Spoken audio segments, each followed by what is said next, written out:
Lalu benarkah jalan damai antara Jokowi dengan Egy Sujana dan Damai Harilubis adalah upaya Jokowi menghindari penyelesaian kasus ijazah sampai ke pengadilan? Kita bahas bersama tersangka dugaan fitnah ijazah Jokowi, ada Bung Rismon Sianipar dan Ketua Umum kami Jokowi Bung Rasman Nasution. Bung Rasman, selamat petang semua. Selamat petang.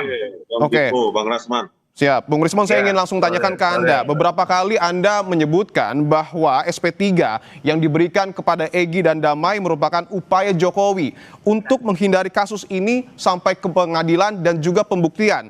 Sementara di sisi lain, perkara Anda sudah dilimpahkan ke kejaksaan. Tanggapan Anda?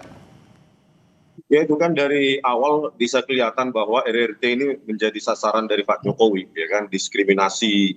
Dan selanjutnya ya inkonsistensi beliau, bagaimana beliau mengatakan ini akan diselesaikan di pengadilan dengan cara bermartabat untuk memulihkan nama baiknya, tetapi justru memberikan SP3. Dan para pengacara Jokowi juga mengatakan bahwa hal itu bukti kenegarawanan Joko Widodo. Kalau memang negarawan, ya seharusnya jangan dilaporkan semua, jangan diskriminasi, harusnya sejak awal tunjukkan saja, karena ijazah itu kan sudah dipakai untuk mendapatkan jabatan bahkan tertinggi di Republik ini, ya. Dan kejadian hari ini kami melawan, dalam arti begini, ya, ada 5 ahli forensik digital yang dipanggil oleh Polda Metro Jaya untuk menuduh kami memanipulasi barang bukti digital. Oleh karena itu sekarang menjadi bagian kami untuk membawa hari ini 3, tetapi yang terkait dengan forensik digital adalah Profesor Tono Saksono tentang ITE, yaitu Profesor Henry Subiakto. Kami juga nanti akan minta Dr. Ridho Rahmadi, ada juga Dr. Ledi dan lainnya gitu. Jadi supaya fair, ya, Polda Metro Jaya juga ya harusnya memberikan kesempatan 5 ahli kami, ahli ITE, para profesor dan doktor, sehingga didengarkan pendapatnya, dan itu dituliskan dalam BAP dan menjadi catatan dan perhatian untuk kejaksaan. Oke. Jadi tidak timpang. Bung Rismon, saya ingin tegaskan sekali lagi, ketika berkas Anda, Bung Roy dan Dr. Tifa sudah dilimpahkan kejaksaan, tidakkah ini mematahkan argumentasi Anda bahwa Jokowi berupaya menghindari pengadilan? Ya bisa jadi itu untuk mengancam kami supaya mengikuti jejak Egy Sujana dan Damai Harilubis kan. Ya anytime kan bisa. Pak Jokowi kan kelihatan ketika statement dari Bang Egy Sujana di rumah Jokowi, meminta Jokowi untuk memanggil, memerintahkan Kapolri, memerintahkan kepada Kapolda di Reskrimum. Di situ kan sudah ada relasi kuasa. Oke. Bahwa Bang Egy Sujana meminta kepada Jokowi, baik. berarti Bang Egy Sujana paham.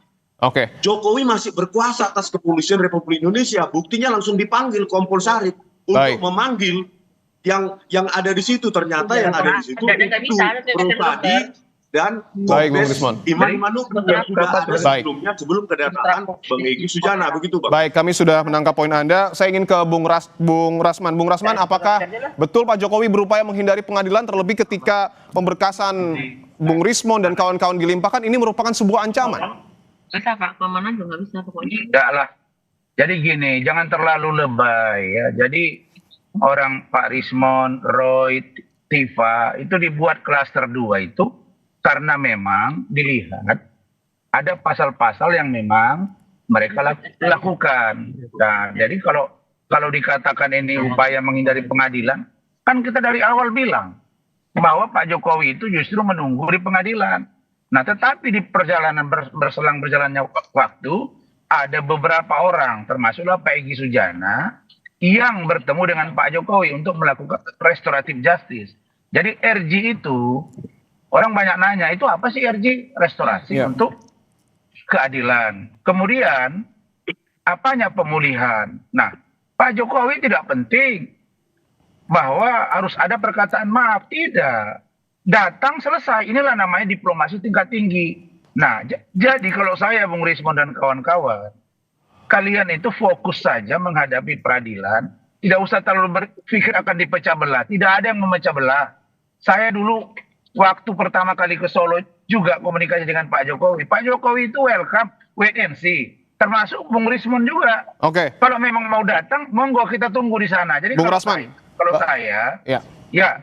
Saya ingin coba dalami bahwa tadi Anda menyebutkan terkait dengan restoratif justice, tetapi dalam KUHP disebutkan bahwa restoratif justice ini harus tercapai kesepakatan damai antara pelaku dan korban. Sementara Egy berkali-kali menyebut tidak meminta maaf. Lalu sepakatnya ini di poin mana? Gampang saya mematahkan itu. 13 Januari, Ibu Elida Neti selaku kuasa hukum dari Bapak Abang Egy Sujana mengajukan surat restoratif justice. Clear itu. Jadi kedua belah pihak sudah ada kesepakatan di Solo, ditindaklanjuti dengan surat oleh penyidik mendalami, maka dipanggillah para pelapor yang lain, Lecumanan dan teman-teman. Sehingga mereka bersepakat karena ada surat permohonan RJ, kemudian Pak Jokowi sudah bertemu di Solo, penyidik ada menyaksikannya, maka diterbitkanlah surat penghentian penyidik. Jadi di sana poinnya. Meskipun tidak ada permintaan maaf. Aduh, maaf itu kan dari Bang Egy, kata-kata dia. Surat yang dari Ibu Elida Neti itu apa? Kan permohonan restoratif justice. Permohonan apa? Permohonan damai, mediasi. Jadi Pak Jokowi sudah. Makanya ada polisi di sana untuk mengantisipasi jika nanti ada kesepakatan, maka hubungan antara Pak Egy, Pak Damai Hari Lubis itu clear. Tinggal bagaimana dengan Bung Lecu dan kawan-kawan yang mereka juga pelapor. Ketemu, clear, diterbitkan SP3. Jadi tidak ada yang salah di situ, gitu loh. Oke, baik. Saya ingin ke Bung Rismon. Sejauh ini, ketika Anda melihat SP3 yang kemudian diberikan kepada Egy dan Damai Hari Lubis, apakah Bung Rismon menimbulkan ataupun memiliki kecurigaan di kubu Anda, jangan-jangan setelah Egy dan Damai ini ada lagi yang ke Solo, khususnya dari klaster 1? Iya, Bang Dipu, kami tidak mau mencampuri hal itu lebih jauh ya. Cuma kami ingin mengatakan bahwa inisiator ini kan adalah Bang Egy Sujana. Ya, tanggal 15 April 2005. Kenapa justru dia egois hanya menyelamatkan dirinya dan DHL. Sementara kami 15 April 2025 ke UGM itu dipanggil sebagai ahli. Sebagai juga alumni UGM. Kenapa ternyata sekarang itu egois menyelamatkan dirinya sendiri. Sudah sampai cukup di situ saja. Makanya saya katakan kalau memang berhenti di sini silakan berada di pinggir lapangan. Jadi penonton, tidak lagi berkomentar, tidak lagi menjadi pemain. Jadi ada titik lemah sebenarnya yang perlu dipahami Bung Rismon. Saya sudah katakan berkali-kali, Bang Egy mengalami diskriminasi dalam penanganan klien oleh kuasa hukum kalian sendiri, Kozinudin. Dia melepaskan Bang Egy dari kliennya. Bagi Bang Egy itu menyakitkan. Itu jelas kan dari awal sudah saya bilang. Kemudian begitu juga dengan Damai Hari. Dia juga merasa ini tidak solid, yang mana TPUA, yang mana Kozinudin dan kawan-kawan. Nah, dari sini dia melihat ada dua diskriminasi. Satu, dia dilepaskan oleh Kozinudin. Yang kedua, ketika Abraham Samad akan diperiksa, rame-rame para tokoh mengatakan bahwa jangan kriminalisasi Abraham Samad. Artinya, di luar Abraham Samad boleh dikriminalisasi, kan tidak fair. Nah, ini sebenarnya kalau Bung Rismon ini cermat, sebenarnya kalian, mohon maaf, di dalam tim ini pun sudah tidak lagi satu pendapat dan masing-masing ingin berjalan dengan kemauannya. Jadi banyak hal yang membuat kalian itu tidak solid karena memang cara pengelolaan dalam sebuah perjuangan menghadapi seorang mantan presiden 10 tahun itu tidak gampang. Betul Bang Rismon bahwa kubu Anda ini disebut tidak solid oleh Bung Rasman. Oh enggak, ya saya tidak mau mengomentari hal sejauh itu, yang pasti kami solid. Cuma memang tentang kriminalisasi ya, kami juga mengalami kriminalisasi. Contoh, berkas sudah diajukan ke kejaksaan, padahal Polda Metro Jaya ya secara sepihak mengatakan buku Jokowi White Paper itu tidak No. Diskriminasi yang saya sebut itu diskriminasi internal kalian. Iya. Silakan Bung Rismon. Mereka berjanji, pihak Polda Metro Jaya menjanjikan untuk memanggil ahli kami untuk didengarkan sehingga bisa mendapatkan perspektif yang berimbang tentang manipulasi barang bukti digital atau pengeditan. Belum diperiksa ahli kami, yang ahli mereka, ahli dari Polda Metro Jaya 5 orang, kami satu pun tidak diperiksa. Baru hari ini, ya justru secara terburu-buru Polda Metro Jaya sudah mengajukan itu ke kejaksaan. Itulah bentuk relasi kuasa itu. Ya, relasi kuasa, ada yang memerintahkan Polda Metro Jaya terbirit-birit mengajukan berkas tersebut ke kejaksaan. Padahal baru hari ini ahli kami diperiksa. Belum lagi 3 lagi. Jadi 5 lawan 5 ini ahli IT yang akan kita ajukan. Belum ini diperiksa, sudah dimajukan di kejaksaan. Masa opini hanya 5 orang dari ahli dari kepolisian langsung. Baik, benarkah Bung Rasman bahwa ada relasi kuasa terkait dengan pelimpahan berkas Bung Rismon ke kejaksaan? Iya, inilah terburu-burunya Polda. Begini, makanya Silakan Bung Rasman. Bung Rismon dan kawan-kawan ini mereka kan punya kuasa hukum ya. Makanya saya bilang, Khosinuddin itu kalau di mata saya pengacara kompor, tukang panas-panasin. Gini, dia tidak memberikan edukasi kepada kliennya. Contoh, kalau kalian katakan bahwa tidak ada pemeriksaan ahli, Bung Rismon itu biasa, itulah gunanya dilimpahkan ke kejaksaan, itu ada cross examination. Itu bisa dilakukan. Jaksa bisa memerintahkan ini P19. Oke, periksa ahli mereka. Itulah gunanya berlapis. Saya juga begitu. Ya, setelah dikirim berkas ke kejaksaan, diajukan ahli, diperiksa, nggak ada masalah. Sepanjang belum P21, jangankan pemeriksaan ahli. Pemeriksaan untuk kalian datang saja ke Solo, lalu kemudian terjadi restoratif justice, itu dihentikan perkaranya. Selesai. Jadi poinnya di sana gitu loh. Jadi tidak perlu merasa diskriminasi secara pribadi atau kelompok. Yang saya sebut diskriminasi tadi apa? Bang Egy merasakan diskriminasi di internal kalian, bukan dengan Pak Jokowi. Silakan dijawab, Bung Rismon. Internal kalian tidak solid, kira-kira begitu. Silakan dijawab, Bung Rismon. Saya bingung kembali lagi ke statement Bang Egy Sujana ketika di bandara menjelaskan apa yang terjadi di 8 Januari 2026 yang lalu. Ya, Bang Egy meminta kepada terlapor ya untuk memerintahkan Kapolri, Kapolda dan Direskrimum dan langsung dipanggil oleh ajudannya Kompol Syarif. Di situ indikasi yang sangat kuat bahwa ini kriminalisasi. Bagaimana mungkin terlapor warga biasa bisa memerintah Kapolri, Kapolda, Direskrimum? Di mana logikanya terlapor memerintah? Berarti ada indikasi bahwa ya penyerahan berkas kami ke kejaksaan juga atas perintah terlapor. Yang sehingga terburu-buru tanpa memeriksa ahli kami, ini pasal 12 tahun loh, 8 tahun. Perintah begini. Pasal 32 dan 35. Tunggu bentar Bang. Pasal 32 dan 35 diterapkan secara main-main dan sepihak, dan saya kira itu indikasi yang kuat pengaruh dari terlapor untuk secepatnya menangkap kami. Begitu Bang. Bung Rasman, mungkin ini bisa menjadi sekaligus closing statement untuk Anda. Apakah artinya SP3 ini menurut Anda bukan langkah Jokowi untuk berupaya menghindari pengadilan? Tidak, sama sekali saya garansi tidak. Saya bilang bahwa Bang Egy sudah saya ajak untuk ketemu Pak Jokowi. Beberapa hal yang teknis tidak disepakati. Pak Jokowi bilang oke, selesai, enough.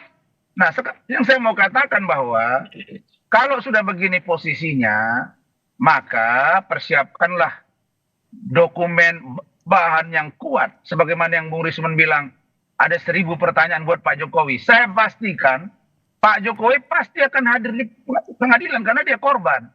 Dan melakukan pembuktian ijazahnya, Bung Rasman. Yes, iya. Gajah Mada akan dipanggil. Saksi lain yang menguatkan bahwa Pak Jokowi pernah kuliah dan lulus. Jokowi sendiri, udah ada dari sana. Pak Jokowi nggak ada masalah. Jadi sebenarnya kalian yang tidak solid secara internal, jangan dimerembet kepada Pak Jokowi. Nah, yang Bung Rismon, katakan, Bung Rismon, ingatkan Khosinuddin, bangsa-bangsa dia, misalnya, bagi kami 100 tahun juga. Ya, Bung Rismon, siap. Bung Rasman, kami sudah menangkap poinnya. Bung Rismon, saya ingin tanyakan bahwa tadi Bung Rasman mengatakan Pak Jokowi akan membawa ijazahnya dan memperlihatkan di pengadilan. Tanggapan Anda, Bung Rismon? Pasti. Lihatlah bahwa inkonsistensi dari pernyataan Pak Jokowi ada di mana-mana di ruang publik, gitu loh. Jadi kalau sekarang berjanji, kita kan statementnya kita periksa, kita analisa. Saya akan datang ke pengadilan. Ada anak kalimatnya, ada syaratnya. Kalau hakim memanggil saya yang mulia, kan ada syarat. Saya pastikan hakim akan memanggil. Bentar dulu Bang. Ya, kalau dikondisikan hakim tidak memanggil, dia akan beralasan hakim tidak memanggil saya. Kan tinggal tidak. Itu negative thinking. Tidak boleh dalam hukum acara. Dalam hukum acara Bung Rismon, makanya saya bilang, kalian kan punya pengacara, harusnya dijelaskan mereka dong. Dalam hukum acara, terutama terkait dengan pidana, itu si korban harus diperiksa. Jangankan perdata juga. Dia harus menjelaskan, ditanyakan, akan dijelaskan mana ijazahnya, kapan kuliahnya. Silat. tanya pengadilan pasti akan memanggil. Itu perintah pengadilan. Hadir itu beda, Bang Rasman. Kalau hanya sekedar periksa, nanti hasil pemeriksaan dibaca Pak Joko, di pengadilan Bung Rismon, itu berbeda Bung dengan Rismon, hadir Bung berhadapan Rismon. Baik, silakan, Bung Rasman. Berhadapan dengan Saya jelaskan ke Bung Rismon ya, Bung Rismon. Ya. Silakan, Bung Dengarin Rasman. dulu saya, Bung Rismon. Saya pastikan majelis hakim pasti akan memanggil Pak Jokowi untuk datang dimintai keterangannya. Kenapa? Karena dia Sekarang korban dan siapa Bang Rasman Nasution bisa memastikan Jokowi akan hadir di persidangan? Pengadilan itu Bang Rasman memerintahkan dia siapanya Jokowi? Aduh, kalau dia tidak datang, dengarin kata-kata saya. Kalau dia tidak datang, pengadilan memerintahkan hak, dia tidak datang, maka berpotensi laporan dia gugur secara hukum. Saya kasih contoh di Nikita Mirzani. Oke. Oke, dia dilaporkan, disidangkan di PN Serang. Tidak datang, pelapornya di Toma Indra. 3 kali dipanggil hakim, karena dia korban, dia lapor, gugur, bebas Nikita Mirzani. Jadi inilah yang saya katakan tadi, karena kuasa hukum mereka ini lebih banyak bicara ke media daripada mengedukasi kliennya. Ujungnya jadi seperti ini. Nah sekarang baru kalian tahu bahwa Egy Sujana itu ternyata penting. Dulu tidak penting-penting amat. Begitu dia pergi, baru kalian tahu, oh ternyata dia mahal ya. Nah itulah yang saya katakan, soliditas, kesepakatan, komitmen, bangunlah. Kalau kami ini, yang pendukung Pak Jokowi ini wait and see. Mau datang ayo, tidak juga tidak apa-apa. Bagi kami, tambahkan dikit.